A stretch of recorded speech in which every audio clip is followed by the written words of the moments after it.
اس پارے کے اندر 3 حصے ہیں۔ اس میں ایک حصہ تو سورہ یوسف کا مابقیہ حصہ ہے۔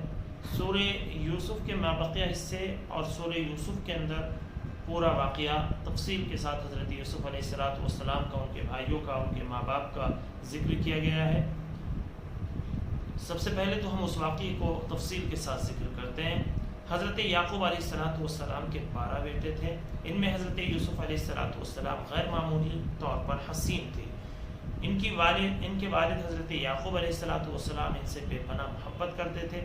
ایک مرتبہ حضرت یوسف علیہ السلام نے خواب دیکھا اور اپنے والد گرامی کو اپنا خواب سنایا کہ میں نے دیکھا ہے کہ 11 ستارے اور چاند اور سورج سب مجھے سجدہ کر رہے ہیں۔ ان کے والد نے کہا کہ آپ اسے اور کسی کے سامنے بیان مت کیجیے۔ باپ کی بیٹے سے اس محبت کی وجہ سے باقی سب بھائی حسد میں مبتلا ہو گئے۔ وہ اپنے والد کو تفریح کا کہہ کر کے حضرت یوسف علیہ السلام کو جنگل میں لے گئے اور آپ حضرت یوسف علیہ السلام کو کنویں میں گرا دیا۔ وہاں سے ایک قافلہ کا گزر ہوا تو انہوں نے پانی نکالنے کے لیے کنویں میں ڈول ڈالا، تو ڈول ڈالتے ہی حضرت یوسف علیہ السلام اندر سے آپ باہر نکل آئے۔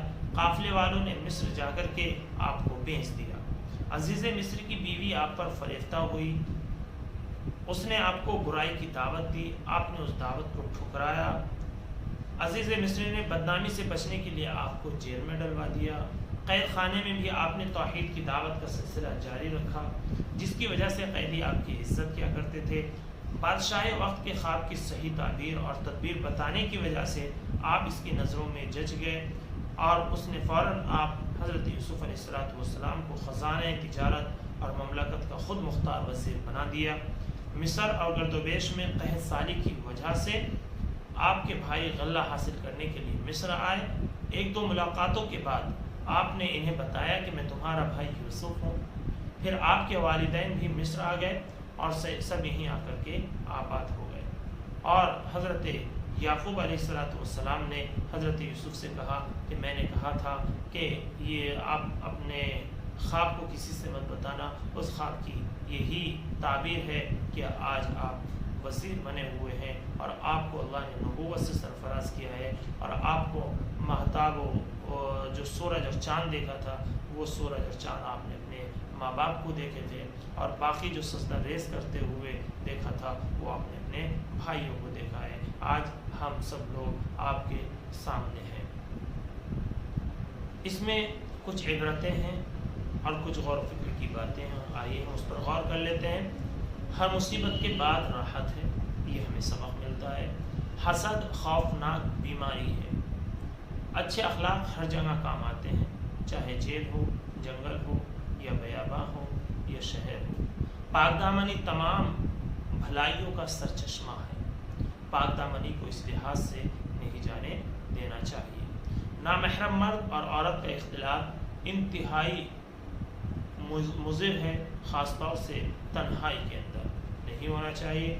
ایمان کی برکت سے مصیبت آسان ہو جاتی ہے۔ مصیبت پر مصیبت کو ترجیح دینی چاہیے، جیسا کہ حضرت یوسف علیہ السلام خود مصیبت میں تھے، لیکن مصیبت کے مقابلے میں حضرت یوسف نے کہا کہ اس سے بہتر تو جیل ہی میں ہوتا، چنانچہ ان کی یہ دعا بھی قبول ہو گئی اور جیل میں حضرت یوسف علیہ السلام چلے گئے۔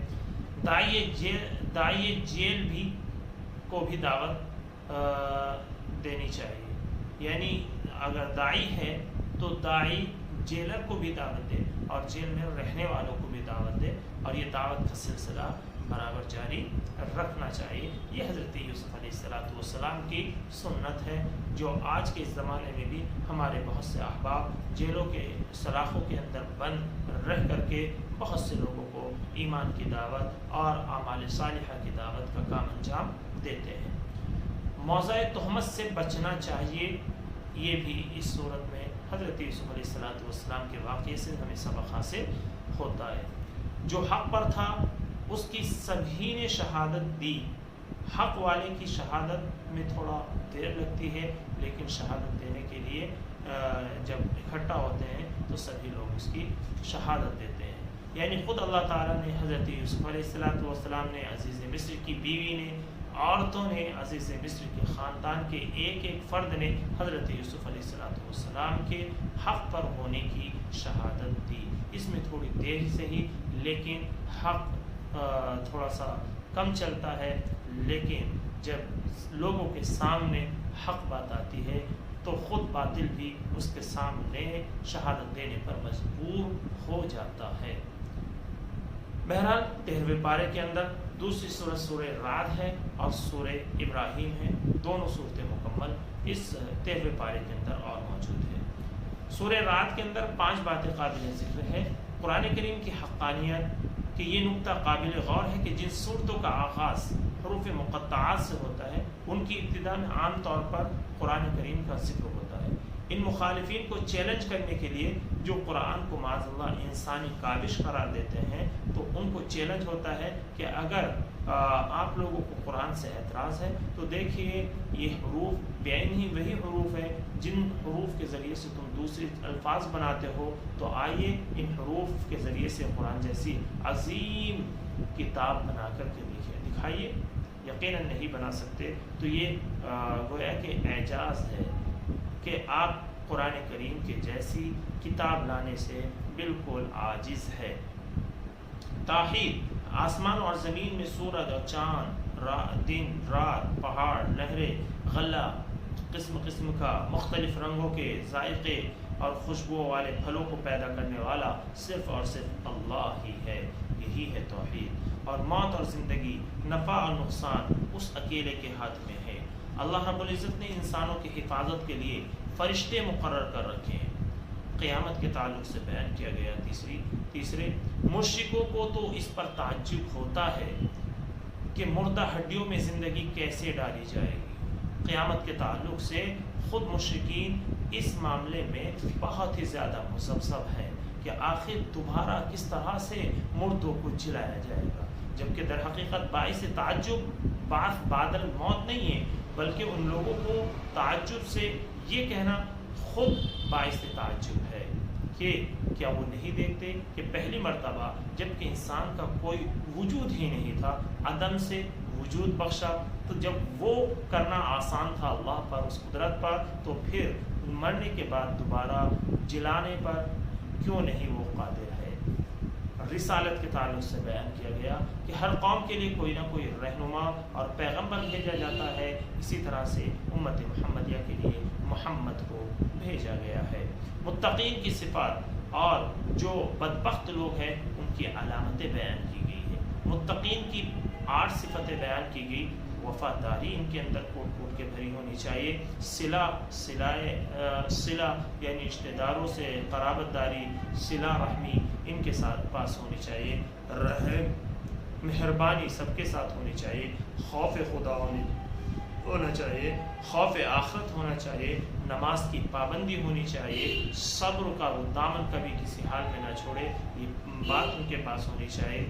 صدقہ کا چلن ان کے پاس ہونا چاہیے. برائی کا بدلہ اچھائی سے دے، یہ بات ان کے پاس ہونی چاہیے. یہ ہے متقین کی 8 صفات جو ذکر کی گئی ہے بڑی تفصیل کے ساتھ. اشقیاء بدبختوں کی 3 علامتیں بیان کی گئی. ایک تو یہ کہ وعدہ خلافی کرتے ہیں، قطع رحمی کرتے ہیں اور فساد فی الارض کرتے ہیں. ان تینوں میں سے جس کے اندر جتنی پائی جائے گی وہ اتنا ہی بڑا بدبخت ہوگا. اگر تینوں میں سے ایک پائی جاتی ہے تو تھوڑا کم بدبخت ہے. اور قطع رحمی 2 چیزیں پائی جاتی ہے، وعدہ خلافی، قطع رحمی، فساد فی الارض نہیں پایا جاتا تو اسی اعتبار سے بدبخت ہے. اور اگر تینوں پائی جاتی ہے تو اس اعتبار سے گویا کہ وہ بڑا بدبخت ہے. اللہ رب العزت سے دعا کیجیے کہ اللہ رب العزت ان تینوں ہی بیماریوں سے ہماری حفاظت فرمائے تاکہ ہمیں بدبختوں میں شامل نہ ہونا پڑے. سورہ ابراہیم کی 5 باتیں بھی قابل ذکر ہے. میں بتاتا چلوں، اس میں بھی توحید کا بیان کیا گیا، رسالت کا، قیامت کا، اور چند اہم باتیں اور چند اہم دعاؤں کے ساتھ اس سورہ ابراہیم کا اختتام ہوتا ہے.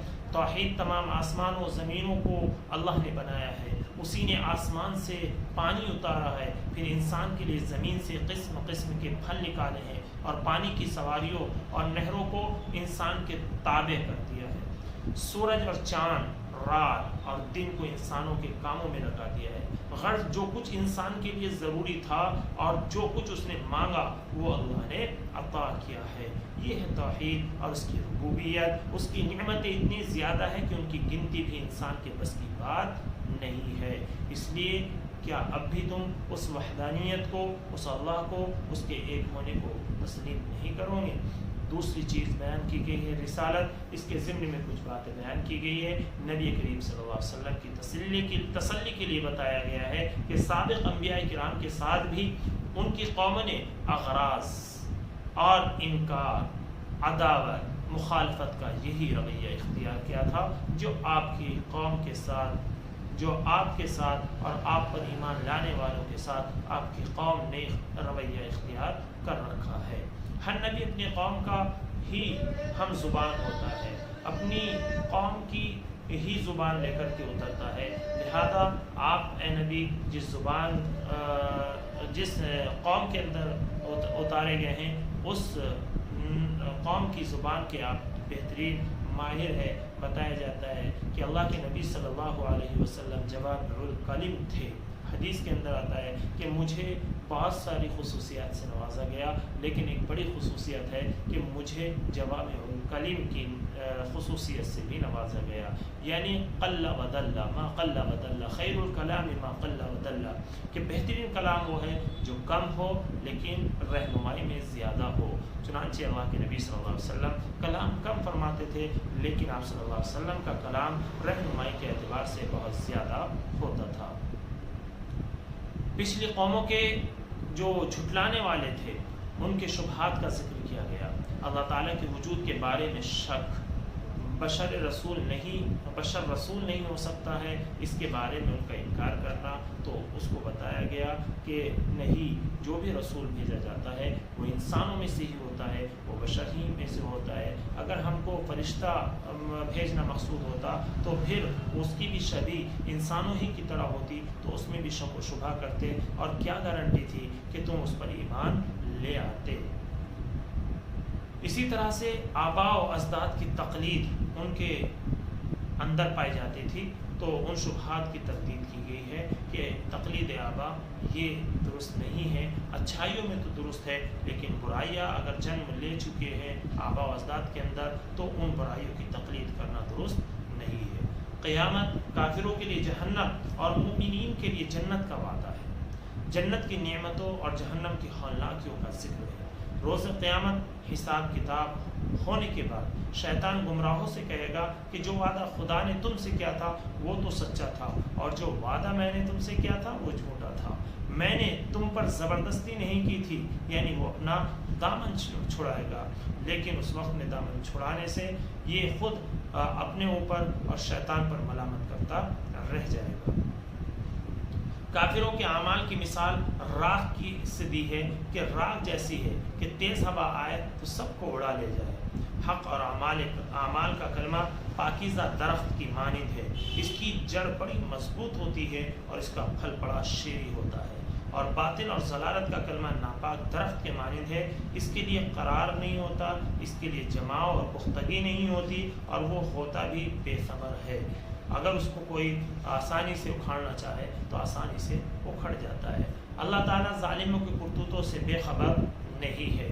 بیان کیا گیا 6 دعائیں آخر میں حضرت ابراہیم علیہ السلام کی کہ جو اپنے رب سے انہوں نے کی ہے، ان کا ذکر ہے. نمبر 1 امن، کہ اللہ شہر کے اندر امن پیدا فرما.